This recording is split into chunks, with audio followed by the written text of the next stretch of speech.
Crazy to think our drift kart started life as a $100 kids quad bike off Facebook Marketplace. Since then, we've turboed the 50cc 2-stroke motor, upgraded to a 125cc 4-stroke motor, turboed that and blew it up on the dyno, and most recently upgraded to a 150cc fuel-injected turbo setup. And in the last video, we finally got to test drive this thing for the first time.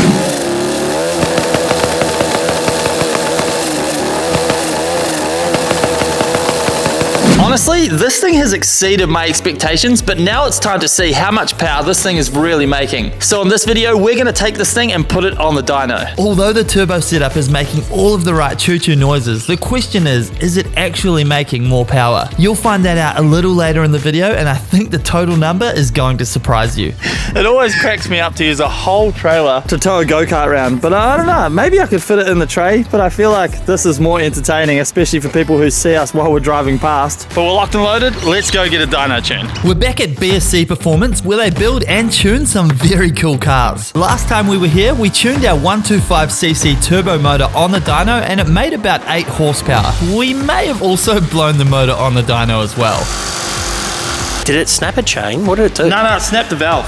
Oh, snapped the valve. Oh, way too many revs. And of course we have to play the game. How much power is it going to make go? I'm gonna go, and this is bigger motor now, right? 150. What was it before? 125. I'm gonna say 13 horsepower. I'm going 15 kilowatts just because we have a bigger motor with a smaller turbo, so the turbo actually works this time. But let's get this thing on the dyno and let's see exactly what power it makes. Before we put it on the rollers, we removed the plastic drift sleeves so we could get some traction and filled it up with some good old E85 corn juice. Then we strapped it down and we were good to go. Look at this, it uses one single roller.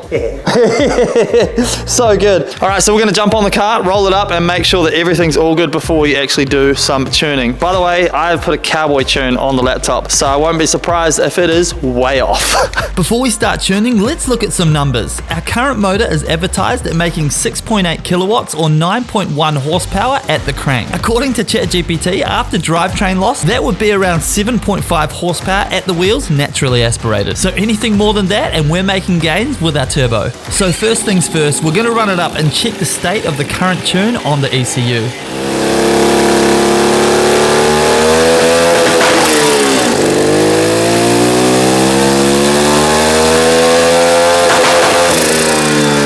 And as we guessed, there was a lot of room for improvement with our current tune. So right here, as you can see, we have full live tuning for the drift kart on the laptop, which is kind of hilarious. So Bogger spent the next 20 minutes modifying the fuel and ignition maps, and now's the exciting part. So stand by for the first power run with the 150cc turbo motor. Enjoy, and cross your fingers, because I don't want it to blow up.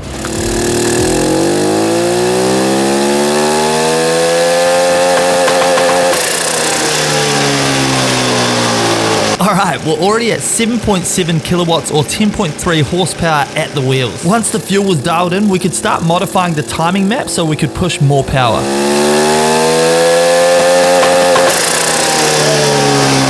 Alright, we picked up a little more power that time, but we're not quite done just yet. So this is the power from our 125cc turbo motor right here. And this is the power that we're making with our new motor. Hell yeah, that's a significant jump percentage-wise. So 3 horsepower? Yeah, which 30%. is 30% power increase. Yeah.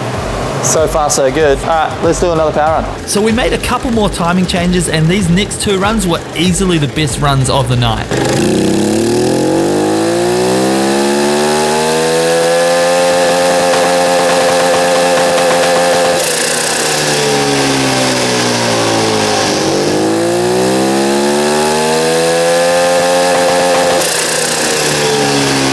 What an awesome result. We made 14.5 horsepower or 10.8 kilowatts at the wheels on 3.5 psi of boost, which is a 93% gain over the stock motor. However, after the tune, I did notice a significant mistake that I'd made. First of all, I just noticed as I brought the car back into the shop that the exhaust manifold bolts had rattled out on the Kart, which means that there was nothing holding our turbo manifold on, so it would have been leaking, which is really unfortunate because it means we would have been making slightly less boost with this thing on the dyno. Then we have to take into account that we just dynoed it on a car dyno. This thing was sitting on a single roller with these rear wheels. Then there were 3 other rollers that it had to spin up, so there's going to be a lot of loss through that. So we're probably going to assume maybe that we're really making somewhere around 16 to 17 horsepower with the boost and this motor. And I would say that's a massive success, but we're not stopping there. I have a special guest here right now. Oh! And that is Rex H. What's up, my dude? You look good on that thing, man. I barely fit on this thing, man. You do, but it looks good. So,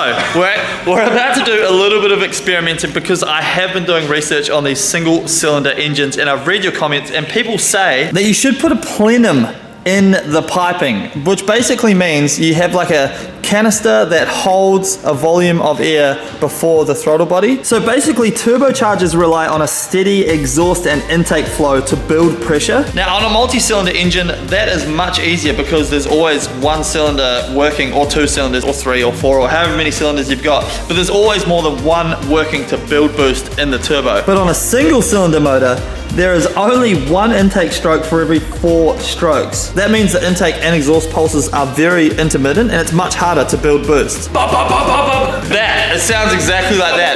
Sounds like it's misfiring.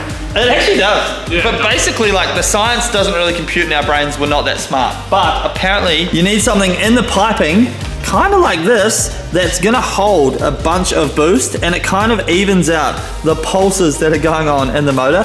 So we have this bad boy right here. ChatGPT tells me that for this motor, we should have between 0.5 liters and a liter of volume in our cylinder. This is somewhere around 600 mils. We're going to install this on our intake piping and see if it makes a difference in terms of how much boost we can build in this motor. So this is a mad science experiment. Then Rex is going to take this thing for a drive. Okay, man. Yeah, get me on this thing. I want to hear the dose, man. Yeah, I'm not responsible for any How do I do this? potential injuries that happen. Yeah, click that on. Let's go. How are your legs? My legs are good, man. He's getting old. Yes, you look great on that thing. All right, so we're gonna get sciencey and we're gonna build our wee plenum thing. Unfortunately, we need to cut up Bailey's beautiful intercooler piping that he made, but it's not that much of it, so we're only gonna cut up this section. And I'll try and do the welds as nice as possible, but there's no way that I'm gonna have them as nice as Bailey's. Also, we're MIGging, not TIGging, because I don't even know how to TIG, so. Let's do it, man. Let's go. All right, chop it up. Although it's a massive shame to cut up this beautiful piping, I want to keep pushing the boundaries on this build and see how much we can push out of this motor. The fact that the turbo even works on this thing is a massive success in itself. Boobies. Boobies. Of course, I'm trying to do an inspirational voiceover and I get interrupted by myself and Rex laughing at a picture of boobs. Typical. They were pretty funny though. And just like that, here is our, it looks like an exhaust, but it's our janky looking pipe. I actually need to clean it out quickly because I can hear some metal in there. So I'm gonna clean it out quickly with the air. Then, look at this though, I'll show you the fitment. Ooh, looking good, man. I mean, at least it fits. It doesn't look amazing, but I can tidy that up later with some wire brush and some buzzing and some polishing. Fabricator. Fabricator. But look at that. Considering the little amount of space we had to work with, I'm pretty happy with that. So we'll buzz that up. I'll clean it out, buzz it up, and then you're gonna take this thing for a drive. Hell yeah, let's go. Film. Let's get this done. Who knows? Boy. Will this work? Will this not? Find out in about 30 seconds. So here we are, we've got the new canister on. We're gonna test the tune and the boost levels, but of course, I'm not gonna test it. Rex is testing it. I don't know how I got roped into this, man, but I'm keen. We've got the drift tires on. Good luck to you, my friend. Thanks, man. Let's go. Oh no.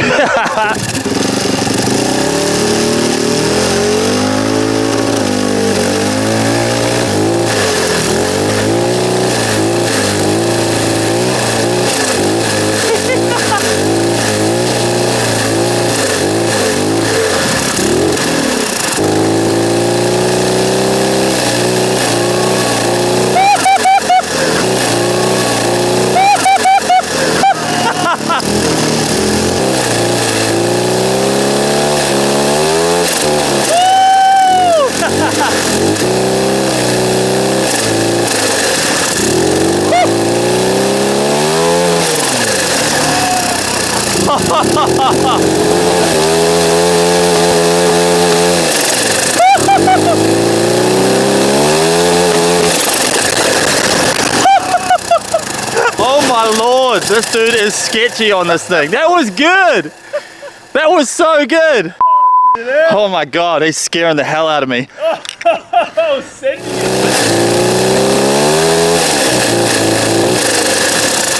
Dude, the turbo sounds so good. The tune's good at the moment. Bro, you're not wrong. Like, when Yeah. you start getting up there, when Yeah. you're full throttling it, the thing starts making boosts. It's man. just, she picks up, Yeah, son. it picks up. That's a boost in there. Dude, I love that so much. Hope it's coming through. No, I can hear it here. Like when you go past, that's crazy. Ooh. How's the adrenaline? Adrenaline, man. Fucking hell, man. That's crazy, dude. It's crazy.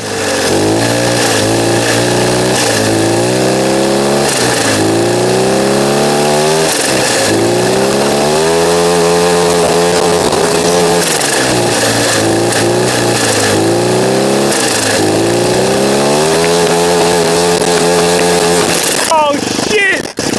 We've got an accident, guys. Not good, not good. We lost the wheel! Bro, that was scary. Oh my Holy god. Woo! I think that's where we call it a day. Holy. This thing is scary, bro. Dude, hell yeah. That was fun. Bolt check your drift carts always, because geez. Look, there's the wheel nut here. Ah, that was a good run. Yeah, dude, that was a clean drift. That was clean, dude. Up until that. Yeah.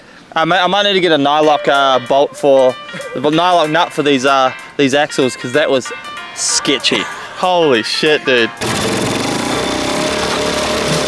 Alright, so we're back in the shop after an awesome session outside with Rex, but I still feel like there's a little more left in this motor in terms of tunability and power. But then I thought to myself, how can we tune this thing, putting it under load so I can tune it on the laptop without taking it to the dyno, because we need to simulate real world conditions. But then I thought back to our shed skid that we did. So I've strapped it to the hoist, and now we're gonna jump on this thing, we're gonna get the wheels spinning, and I'm gonna watch the laptop and see exactly what's going on here and kind of tidy up the tune a little bit. And I also wanna watch the engine map sensor to see how much boost we're actually making. So without further ado, enjoy the shed skid, which is all for science, of course.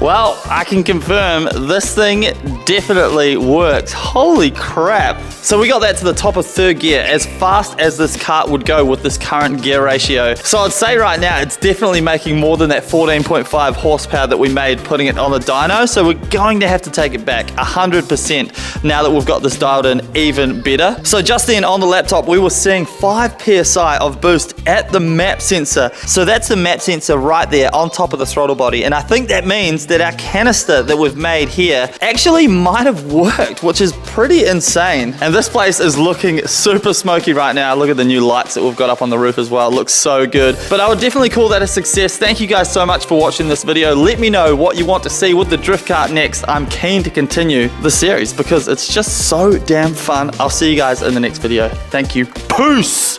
Bye. Smoky boy in here right now. I love skids so much.